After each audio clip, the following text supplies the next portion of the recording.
Alright, what is up, everybody? We are back with another edition of Everyday Hoops. Hope you guys are having a good one. Today, we're going to be talking about the 2023 sophomore class in the NBA. Last year, the rookies were very, very good.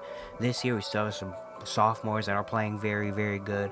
And I just want to talk about them, show them some love here in today's video. Thank you guys for the views on the videos and the shorts recently. I really appreciate it. If you do like the content around here, consider subscribing, liking, turn notifications, do all stuff like that. I'd really appreciate it. Really upset a lot. Like to my Twitter and all that stuff down in the description below. And yeah, don't waste any more of your time. Let's get right into it. So we're gonna go down some of the sophomores, talk about how they've been so far in the league. We're gonna start with Victor Wembanyama, obviously rookie of the year from last year, and he has just been absolutely phenomenal this year. Give you 24 points per game, almost 11 rebounds, 3 assists, averaging 4 blocks, a steal. He's been amazing. He's been an all-star. He's been a superstar this year. Consideration definitely will make the all-star team. Probably even now the conversation is all NBA for Wemby because he has been so amazing. Remember the rough start he had, and everyone was questioning, all right, is he gonna, like, what's gonna happen with Embiid? We just needed a second to kind of wait for him to kind of shine, and he's been shining, having some amazing games, elite performances, really showing that superstar kind of like potential that we all thought he had in him when he first came out, and he has been just phenomenal. You know, he's been phenomenal. The Spurs have been a really nice watch this year, and he's been great. I mean, there's not much more you can say about him at 21 years old. He's already this good. Like, he's already a superstar kind of in this league where he can really change the outcome of a game whenever he wants to. You know, can really take control of a game when he wants to. So yeah, Wemby, he's been just great. You know, we already know how great he is. And I want to talk about a little bit more of the other sophomores as well, but Wemby has to get some talk about and appreciation because it's Victor Wembanyama. He's been absolutely incredible. Next, we go to Brandon Miller. He is averaging 21 points per game so far this year, almost 5 rebounds, 3 assists, and steals, shooting 40% from the field. He's had some big moments as well after being injured to start the season. He came back, had some big performances, especially without LaMelo Ball, and he's showing that he has a lot of potential as well. You know, unfortunately, him and LaMelo haven't been able to really get to play together, and it's also unfortunate that Brandon Miller might miss the rest of the season due to a wrist injury that he just suffered. So it really, really sucks that we're not going to see a full second season of Brandon Miller. But he had an electric rookie season. This year, he's been even better. And I just think about what is the ceiling of Brandon Miller. You know, I mean, he's only 22 years old. He can show you he can be a 20-point per game scorer already in the league, and next to LaMelo Ball, who has absolutely been phenomenal as well. It's just like, what is the ceiling of Brandon Miller? Can Brandon Miller become the number one guy in Charlotte? Maybe he could. You know, a lot of people saying that he could. Maybe he can. I don't really know. Obviously, we don't know that yet, but I see a lot in him. I mean, he's a 6'8", 6'9", forward that can shoot the ball, shoot the heck out of the ball. He's not afraid to shoot it either. He's shown his ability to get to the rim, some mid range. Defensively, he's shown some ability. Like, he's shown ability basically almost everywhere on the court. You know, he's shown ability everywhere. It's just really about obviously putting it together and becoming consistent there. But Brandon Miller is really, really good. Like, a lot, I feel like a lot better than expected for me personally. And I just think about a lot of time, like, dang, what is the future of Brandon Miller gonna look like? What is the ceiling like in 3-4 years?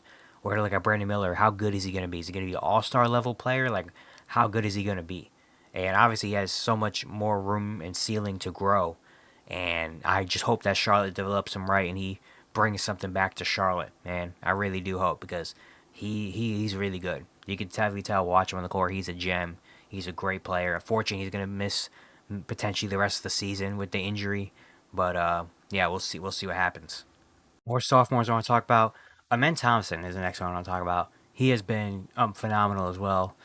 Give you almost 13 points per game, almost 8 rebounds, 2 assists, stealing a block, shooting 56% from the field. He's just kind of like, he's kind of unicorn esque in a way, where he's just someone that does so much on the court and is such a unique player in the league right now that he has to. A lot of people love him. If you really watch basketball and really know basketball, you love Amen Thompson for a multitude of reasons. But he's just so good, man. Really, really good. I mean, being a 6'7" guard forward that can put him. You could put him in so many different spots, and he can thrive and find a way to contribute to the game. Like, you saw, he could be a starting point guard. If Fred VanVleet missed a couple games, he could be a point guard. That's what he actually was supposed to be. And he can do that well. He can start at the 3 for you if you really need him to. You can put him in the dunker spot. You can make him the lead ball handler. He can get to the rim. You know, he's one of the most athletic people in the NBA. So he's got the speed and strength and all that stuff to get to the rim and score, to be a ball handler. He makes the right IQ passes. And then defensively, he's just on another level as well for being, 21 years old. The things he can do on the defensive end where you can put him on the primary ball handler on the other team. He's going to get steals. He's going to get blocks. You know, you don't worry about him basically in any matchup, really. And he just flies all over the court. Really makes an impact on the game, you know? Like, he's just so good. Especially, and I talked about this in the Rockets video I made, like, I want to say a week ago-ish. But I get a whole lot of respect for him, too. Because he's someone that also can make this much impact on the game. It can be this kind of valuable to a team when he's not a 3-point shooter. He only shoots 25% from 3. Like, he cannot shoot the 3 ball yet. Teams will leave him open to shoot threes. Yet he's still so impactful and such a big part of a team in a 3-point shooter's league right now where if you can't shoot threes, you might be behind the curve a little bit. But Amen Thompson, it doesn't matter for him, especially as a 4. Like, usually if you're a big and you can't shoot, you can get away with it, obviously. But being a guard forward like Amen Thompson, who can't shoot threes and still have the impact that he has on the court and still be as valuable as he is, just shows how great of a basketball player he is. That it doesn't matter that he can't shoot. He brings so much else to the game that it's really cool to see that, and that's why I say he's such a unique player as well, because you don't see guys like him kind of come around a lot and do the things he do at the level he's at. So definitely in conversation for 6th man of the year, all defensive team, all that stuff. I cannot wait for him to become a full-time starter, which might be next year. Who knows, depending on what they feel with Fred VanVleet. Because when he gets his full minute, because he only plays a little bit less than 30 minutes a game. Imagine him getting 35, 36 minutes per game. Man, chaos will break loose. So Amen Thompson's really good. Also, Asar Thompson as well. He's doing similar things in Detroit. Obviously, he had the blood clots that really messed up the end of his year, and he missed a lot of the first start of the season. But he's slowly coming together. Give you 7 points, 4 rebounds, and assists, 1.5 steals per game, 49% shooting. Another guy, kind of very similar, where super athletic. Defensively, you don't really worry about him. You can put him on other teams' best players. Rebounding, very good there, the rebounding category, especially in the offensive rebounding category. Both of them are really good. And yeah, he's slowly been getting better and better and better as the season's progressed. You know, more confident. I think he's in the starting lineup now. He started the last couple games. Yeah, it just brings another energy factor to the Detroit Pistons. Forward that can, brings a lot of defensive energy, which is what JB Bickerstaff wants. He hustles a lot. And yeah, you see the athleticism that he puts on display a lot as well. So it's just really nice to see the Thompson twins really come out and slowly start to make waves throughout the league. Grady Dick was another guy. He had a really hot start. Recently, he slowly started to come down back to earth a little bit with the Raptors stars getting healthy. But Grady Dick has shown a lot this year as well, giving you 16 points per game, 41% shooting, 34% from 3. He has some big moments early in the year. Again, now he's kind of slowly falling back down because Scotty Barnes, RJ Barrett, man, quick, they're all back now. But Grady Dick, I mean, he was a very interesting pick last year at the draft at 13th overall. Not really expected there for the Raptors. Didn't really get a lot of playing time till the end of the year last year for the Raptors. And now this year he kind of became a starter on the team because of injuries. And he showed a lot. He showed he's more. I mean, obviously, people know him best for his 3-point shooting. But he's shown that he can do a little bit more than that. He can put the ball on the floor a little bit. He was really good at getting to the rim and finishing. You know, the one dribble pull-up mid-range was good as well. The ball handling ability still can get a lot better, but he's shown a little bit more. He could be a little bit more than just a spot-up shooter. You know, he can, if he needs to, go get a bucket on the offensive end. He's shown that he's definitely able to, and he's still very young. But it's nice to see the Raptors still have more kind of going for them besides Scotty Barnes, RJ Barrett having an amazing season. They paid Emmanuel Quickly a lot of money, even though he's been injured a lot of the year. But now having Grady Dick, now you're like, dang, and they're gonna have another top pick this year. The Raptors' future looks really, really nice, and Grady Dick has been a big part of that because he's shown a lot of ability to be a little bit more maybe than what they thought they were getting with Grady. So really cool. Interested to see if his numbers go. Well, they probably won't go back to what they were earlier. He was actually like 20-something points. But if that role kind of come back, he also has missed a couple games due to injury. But we'll see if that role kind of comes back maybe at some point throughout the year. I'm kind of doubt it a little bit because RJ Barrett's been so good and Scotty Barnes is playing really good right now, and they need the ball in their hands. But Grady Dick, man, he could be a really good player. I think he can be. Another second year player that I really, really like is Bilal Coulibaly from the Wizards. He had a decent rookie season, and I really like watching him play this year. Like, he had a really good start. He's kind of come back down a little bit. He's been kind of in and out of like how good he's been this year. One of them, I think, a big reason is Kyle Kuzma. I really want Kyle Kuzma off the team for Washington. One reason because I like seeing Bilal Coulibaly hoop. I feel like when Kyle Kuzma's not there, Bilal Coulibaly plays a lot better, and he has a lot better, more moments to shine. You know, defensively, why was his best impact or his best trait? He's a really, really good young defender. But his offensive game is really taking a jump. Like, he looked, especially early in the year, he looked a lot more confident in terms of putting the ball on the floor, getting to the bucket. He's very athletic. He can finish. He can get to the free throw line. Even his ball handling, like averaging over 3 assists per game, like even showing a little bit of that. So yeah, I really am kind of interested and really like Bilal Coulibaly this year. Like last year, I thought he was going to be pretty solid. I had good expectations for him, or I had a good potential on him. I thought he was going to be a solid player. But after seeing what he did early in the year, I kind of brought a lot more into the Bilal Coulibaly stock and being like, oh, dang. Like, I think I can see, like, a world we could be very good as a two-way wing that can defend really well on one end and then the other end come down and kind of come downhill, get to the bucket. 3-point shooting still a little bit of a work in progress. Only shoots 27% from three, but but he definitely has shown the confidence and ability to take them from three. Even last year he did. So like I see a lot of Bilal. I really want Kyle Kuzma to get traded, man. I really do because I really want to see Bilal Coulibaly kind of shine in his own right and see what does his future look like for Washington. What can he be one of the top players of the future for the Wizards? Who knows? I really do want to see that. Another one I want to talk about, Keontae George. Keontae George. If you are a constant viewer of this channel and remember my stuff, I'm a big Keontae George guy. Really do like Keontae George. And this year statistically looks not bad. Give you 16 points per game, 3 rebounds, 5 assists. Shooting has not been great, but he just hasn't had a really great second year. I feel like watching him. The last couple games I think he had a really good game the other night against is it the Nets? I want to say, or the Clippers. I forgot which one. But he hasn't been super amazing. The Jazz in general just are not really good. They're putting him in position to be a point guard. He's not a really good. He's not an efficient shooter yet. He still has a lot to work on. But still believer. Still believe that Keontae George is going to be a really, really good player in this league.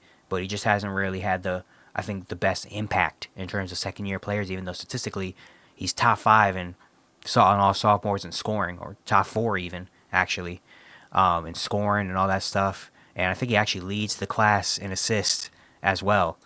But it's just it hasn't had the same impact. But also he plays for the Utah Jazz, so it's kind of like a give or take there. Some other guy, Jordan Hawkins for the Pelicans, he's missed a lot of time, but he's been very good, give you 10 points per game. Hasn't been shooting the ball as well recently. He's one of those guys that is just going to be a little bit streaky at some points, but I really like what he brings to his Pelicans teams in terms of being a floor spacer and be able to put the ball on the floor a little bit more. Cam Whitmore from the Houston Rockets, he hasn't really been getting minutes until recently with injuries and stuff, but he's been showing out. Give you 10 points per game this year. I'm pretty solid efficiency. He's had some big scoring nights as well. It's going to be very interesting to see what happens to the future of Cam Whitmore, because the way the Rockets are hooping right now and the way their team identity is, it's just really hard for Cam Whitmore not to be a consistent player because he doesn't bring the defensive aspect that a lot of the other guys do. And they have a lot of players out of his position like Dylan Brooks, Jabari Smith, Tari Eason, and Ben Thompson. Like, all those guys kind of bring a certain thing that Cam Whitmore doesn't, but Cam Whitmore also brings a scoring ability potentially that those guys don't. And he's also a guy that's not really going to pass the ball a whole lot. When he gets the ball in his hands, a shot's going up, basically. And I don't know how good enough he is yet to be a guy where, you live with that all the time. So, yeah, but Cam Whitmore's still very young, one of the younger players in the class this year. But, I mean, he's still in his second year. So, obviously, and he's been getting minutes recently more now, and he looks a little bit more engaged in the defensive end and all that stuff. So, maybe there's a world where Cam Whitmore does well, but I'm really interested to see what the future of Cam Whitmore is with the Houston Rockets. He could be a guy that, if they do decide to make a big trade next offseason, he definitely will be probably one of the forefronts of it. Bryce Sensabaugh from the Utah Jazz has also been very good in the last couple games, or last couple weeks, give you 10 points per game, shooting 40% from three. He was a late first-round pick out of Ohio State, a big body kind of scorer. That was going to be very interesting to see how he fits into the league as being more of I need the ball in my hand, give me a bucket in the mid-range, in the three-point type of area, especially being a little bit undersized for his position. But as of recently, he's been pretty good. I mean, he's had a couple 20-point games, a couple big outbursts, shooting the ball super efficiently, being a bucket getter. So if he can become kind of a solid future piece for the Utah Jazz, that could be really nice to see. Other sophomores, Jaime Jaquez had an amazing rookie year. This year hasn't been as amazing as last year. His numbers only give you 9 points per game, 4 rebounds, 2 assists, and a steal. Efficiency, he's only shooting 32% from three. He's had a couple good games as of recently, but he just hasn't really. His minutes have gone down. Like, he just hasn't really been as impactful as he was last season. I'm not worried about it for the future. I still think he's going to be a very good player for Miami, but it's just very interesting to see that in his second year he just hasn't really kind of taken another step. He's kind of taken a step back a little bit. He has missed a couple games due to injury. He have a lot of problems going on themselves, and he's not really shooting the ball well. So hopefully he can get back to kind of being what we expected he was going to be after last season. Toumani Camara from the Portland Trailblazers, he's been one of the more impactful second-year players in the league. Give you 9.5 points, 5 rebounds, 2 assists, over a steal per game, shooting 33% from three. An amazing defender, just a pesky defender. A guy that's just going to get under your skin, try to get you frustrated, irritated, force turnovers, all that stuff. Can do that offensively. Solid 3-point shooter, brings a lot of energy. Just a really good role player in the league. Like, I mean, he was a 52nd pick, like a really late second round pick, drafted by the Suns, got traded to the Portland Trailblazers last year, kind of carved himself out a role, and this year he's a starter. Honestly, like, he's a bona fide starter on the Portland Trailblazers because of what he brings to the team in terms of on both ends, defense, energy, grit, toughness. He does that. And I think Portland Trailblazers fans are big Toumani Camara guys. They're big Toumani Camara fans. He's kind of one of those kind of, if you're a fan of your team, kind of not the same impact, but like Marcus Smart, Boston type vibes, where it's like when you're on a certain team, you're a fan base of a certain team, you just know, like Naz Reid from Minnesota. Like, he's just one of those guys where you might not be the best player on the team or anything like that, but you just, everyone in the fan base loves him and rides for him. That's kind of what Toumani Camara brings. Like, if you're a Portland Blazer fan, you ride and you love Toumani Camara. Like, he's one of your favorite players, might be your favorite player on the team type of player. Like, that's who he is. And he's really carved out a role for himself. I mean, to him, where during the draft process, honestly, I didn't really know who he was during the draft process. I didn't really know who he was, didn't know if he could be an NBA player or what. I'm sure no one knew who he really was. And now he's a starter. So, credit to him. Some other second-year guys, Derek Lively has been good. He has had a lot of injury problems this year, but when he does play, he's really good. 9 points, 8 rebounds, a block, 2 assists, 70% shooting from the field. The playmaking jump has been there. Just doing Derek Lively type of things, is what he's doing.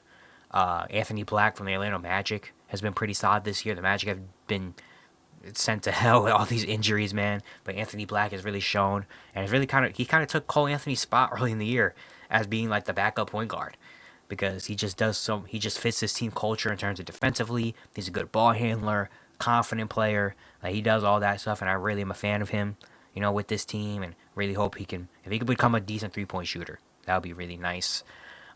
Trace Jackson Davis from Golden State still kind of starting at the big spot. I think he actually lost his spot. I don't know. But he's a solid center. I mean, 8 points, 6 rebounds, 57% from the field. He does all the big man things. Is he a starting big man in this league? No. But he's still an energy big that he can catch lobs. He's carved out a role for himself in Golden State. The other Golden State guy, though, Brandon Podziemski, is something we have to talk about as well. He was one of the best rookies last year, one of the more surprising rookies last season. And this year has not been great. 8 points per game, not shooting the ball super well from the field. Lost his starting spot. Was a big component in Klay Thompson leaving. Well, we have Brandon Podziemski. We think he's going to be one of the top players on this team in the next couple of years. And he hasn't been that. He's been nowhere near the same Brandon Podziemski as we saw last year, an all-rookie first team. I mean, it's very interesting, very kind of confusing what happened. He's not shooting the ball as well as he did last year, not making the same kind of decisions and not making the same plays as he was last season. And it's really tough. I see a lot of Golden State Warriors. I see a lot of Warriors stuff on my timeline, and let's say they're not the biggest fans of Brandon Podziemski right now. And now you look back at kind of the off season where there's potentially some moves on the market for Larry Market or something like that, and Brandon Podziemski was kind of untouchable for Golden State. And now you kind of look at him and you're like, dang, like we should have got rid of him when when he was at his highest point, because now it's like, dang, I don't know who this guy is, but this is not the guy that we envisioned to be one of the top players on our team this upcoming year. So it's really tough. Hopefully he can find something. At some point he is injured right now. Hopefully he can find something maybe to hold on to when he comes back. But it's just been really, really hard for him to kind of get going. Cason Wallace from OKC is really, really good. Even though he's not shooting the ball super well efficiency-wise, he has gotten together a little bit recently. Just brings so much to this team defensively. Really fits the identity, the culture there on the defensive end. And then offensively, when he needs to hit big shots, he can kind of be a off-ball kind of score, stuff like that, because Shai Gilgeous-Alexander, he really fits his role super, super well. Some other sophomore players that maybe aren't the biggest names and stuff, but have been kind of solid this year. Clowney from Brooklyn, especially recently, with Brooklyn kind of getting rid of all their guys and going with the young guys. Noah Clowney give you 9.5 points per game, 36% shooting from three. Has had some pretty good games in terms of shooting the three ball, rebounding the ball out there, and he could be a decent player for them. Julian Strawther from Denver, 9 points per game, 37% from three. You also know I'm a big Julian Strawther guy. I really think he could be a solid player in the league, and he has shown some ability there, here and there, in terms of three-point shooting, ball handling, all that stuff. Jalen Wilson from Brooklyn, he was the guy that Kansas legend, and was very interested to see how he's going to fit into the NBA. And so far, he's had some moments here and there. 9 points per game, 3 rebounds, competes on the defensive end, gets a lot more minutes than expected, competes on the defensive end, offensively, not afraid to get to the bucket, not afraid to shoot the three ball, even though he's not a great three-point shooter yet. And it's just really bought in for this Brooklyn Nets team. Gives a lot of heart out there. So credit to him. Jarace Walker, he was a top 10 pick last year. Didn't really get a whole lot of minutes last season, especially after they brought in Pascal Siakam, and I was really wondering what's the future of Jarace Walker in Indiana. And so far, he's played in every game this year, and has become a rotational player. Give you 6.5 points per game, almost 40% shooting from three with a steal per game. Really good at the defensive end. The three-point shooting has been there. He's really bought into this team and has really been a big factor kind of on this Indiana Pacers team. So shout out to, Jarace Walker for really finding himself a role when it was looking really kind of weird on what his role was actually going to be. I was supposed to talk about him earlier, but I guess we'll save him for last. Scoot Henderson. Scoot Henderson was the 3rd overall pick. Had a lot of buzz coming out of G League Ignite. Had a not good rookie year. Had a really bad start to this year, and it was looking down in the dumps. But recently, I don't want to put too much on the plate right now. I don't want to put too much on his play or put certain labels on him or anything like that. But recently, Scoot has been kind of hooping. Scoot has been kind of hooping in the last, I want to say, like 2-ish weeks. He's had some games where you're like, oh, okay. Look at him in his last 7 games. He's give you over 19 points, 6 assists and a steal, 50% from the field, 44% from three. He had a 20-point game against Dallas, a 39-6 game against Brooklyn, where he had 8 3-pointers, 16-6 assist game against the Clippers, 21-5 and 11 game with 3 blocks against Houston. Last night I gave you 25-7 and 8 against Chicago, hit 3 more threes. The 3-point shot has been falling. He's been, Anthony Simons has also been injured, so he's getting, opportunity to start. And he's been, passing the ball very well. He's been shooting the ball super efficiently. The turnovers hasn't been as egregious as they were. And he looks like he has a little bit of pep in his step. Watching last night's Chicago game, I was like, hey, he has a little bit of a pep in his step. He looks a little bit more calm, making better decisions. And I don't want to put a word out there saying that he's back and this is their rival or anything like that. But he's looking pretty decent. He's looking pretty decent in the last few games. So just keep an eye on it. I'm not saying, anything. I'm just saying to keep an eye. Maybe this could be he might be finding a groove. He might be finding his role and finding a groove in the league so far. Just saying, he might be. We'll see. Maybe it's just a little hot streak. Who knows what it is? But maybe this could be the start of getting Scoot Henderson back to being, a little bit back more to what we expected him to be coming out of G League Ignite. But yeah, it's going to be it for today. Hope you guys enjoyed. Once again, if you like the content around here, consider subscribing, liking, turn notifications, do all stuff like that. I'd really appreciate it. It really upset a lot. And yeah, I'll see you guys tomorrow.